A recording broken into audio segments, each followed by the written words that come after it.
কালে কালে তালে তালে হেফাজতের কালে কালে ধর্মরায়ের কালে কালে তালে তালে এই মঞ্চ জমাইকা দাঁড়া দাঁড়া জমাইকা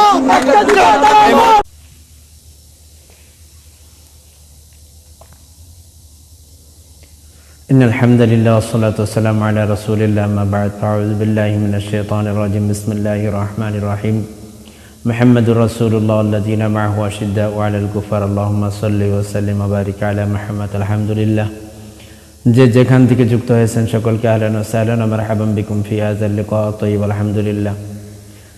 একটা বিষয় কথা বলতেই হচ্ছে যে সকালেই দেখলাম যে বলতেছে হিন্দু বৌদ্ধ খ্রিস্টান ঐক্য পরিষদের লোকেরা যে হেফাজতের দুই গালে জুতা মারো তালে তালে চরমনায়ের দুই গালে জুতা মারো তালে তালে নাউজুবিল্লাহ। এই কথাটা বলতে আমার কতখানি ব্যাঘাত হয়েছে।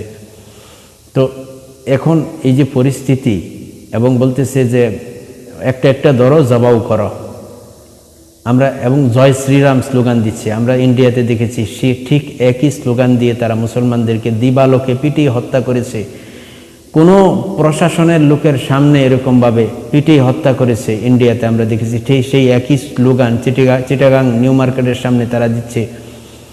আমরা প্রশাসনের দৃষ্টি আকর্ষণ করব যেন প্রশাসন তাদেরকে আইনের আওতায় আনে। এবং আলেম ওলামাদেরকে মৌলবাদ বলে গালি দিচ্ছে। হ্যাঁ, নায়াগ্রা বাইবেল কনফারেন্সে কিন্তু সর্বপ্রথম মৌলবাদ শব্দটি দিয়ে খ্রিস্টানদেরকেই বোঝানো হতো। যাই হোক, সেটার ভিন্ন ইতিহাস। আমি আলেম ওলামাদেরকে বলবো যে এখন সকল মুসলমানদেরকে উদ্দেশ্য করে বলবো, এখন আর দ্বিমত করার সময় নাই। কিয়ামত একেবারে নিকটে। কে লম্বা টুপি, কে চোকা টুপি, কে হাত উপরে বাঁধলো নিচে বাঁধলো, এইগুলো দেখে কিন্তু ইন্ডিয়াতে জয় শ্রীরাম বইলা পিটায় হত্যা করে নাই, বরং লঙ্গি খুইলা দেখছে ও মুসলমান কিনা, লঙ্গি খুইলা দেখা দেখা হত্যা করেছে পিটায়া। সুতরাং এখন আর দ্বিমত করার সময় নাই, এখন এক হয়ে যাব। মাহফিল শুরু হয়ে গেছে। আমি অনেক রাত্রে গত রাত্রে বাসায় ফিরেছি। হ্যাঁ, তো মাহফিল যারা আলেম ওলামারা যারা আছে, আমরা যেন দূরত্ব বেড়ে যায় এরকম একটি শব্দও যেন ব্যবহার না হয়।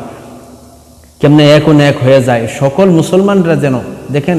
এখন পৃথিবীর দ্বিতীয় তৃতীয় বৃহত্তম মুসলিম দেশ, মুসলমানের দেশে এই 93-92% মুসলমানের দেশে দাঁড়ায় এখন বলতেছে মুসলমান ধরাও একটা একটা দৈরা দৈরা জবাও করো। এই যে চরম পরিস্থিতি আমাদের অনৈক্যের কারণে, এটা হচ্ছে আমাদের ঐক্যের কোনো বিকল্প নাই। আমরা যেন ঐক্যবদ্ধ থাকতে পারি এবং কাফের বেঈমানদের মোকাবেলায় বিজয়ী আল্লাহ সুবহানাহু ওয়া তাআলা দেন।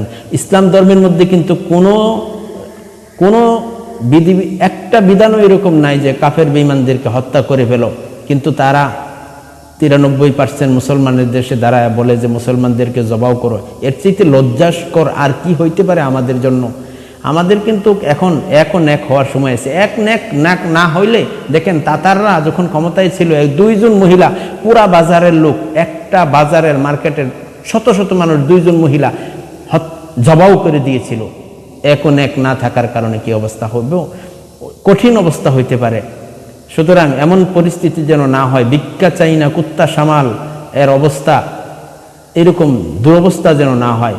তখন আর সংগঠন এই দল ওই দল থাকবে না, তখন জানে বাঁচবে কিনা, ইতিহাস তাই বলে। এই জন্য আমরা যেন এখনো নেক হইতে পারি। মান সাল্লা সাল্লাতানা ওয়াস্তাকবালা কেবলাতানা আকালা যাবিহাতানা ফাযালিকাল মুসলিম। হ্যাঁ, আমাদের মতো নামাজ পড়লো, কেবলাকে কেবলা মানলো, আমাদের জবাহকৃত প্রশ্ন করলো, তারাই মুসলমান। আমরা যেন কনসিডার করতে পারি। আমরা মুসলমান ভাই হিসাবে, মুসলিম হিসাবে কেন আমরা দেখতে পারি না?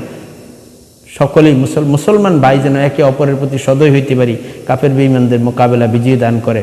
আল্লাহ সুবহানাহু ওয়া তাআলা যেন আমাদেরকে এখন এক হওয়ার তৌফিক দান করে। ইসলামিক সমমাননা সমস্ত দলগুলো যেন এক হয়ে যায়। এই জন্য আলেম ওলামাদেরকে উদারত আহ্বান জানাবো, তারা যেন ওই আঙ্গিকে কাজ করে। আল্লাহ সুবহানাহু ওয়া তাআলা আমাদেরকে বিজয়ী দান করে কাফের বেঈমানদের মোকাবেলায়। আমিন সুম্মা আমিন। ওয়া আখিরু দাওয়ানা আনিল হামদুলিল্লাহি রাব্বিল আলামিন। আসসালামু আলাইকুম ওয়া রাহমাতুল্লাহি ওয়া বারাকাতুহু।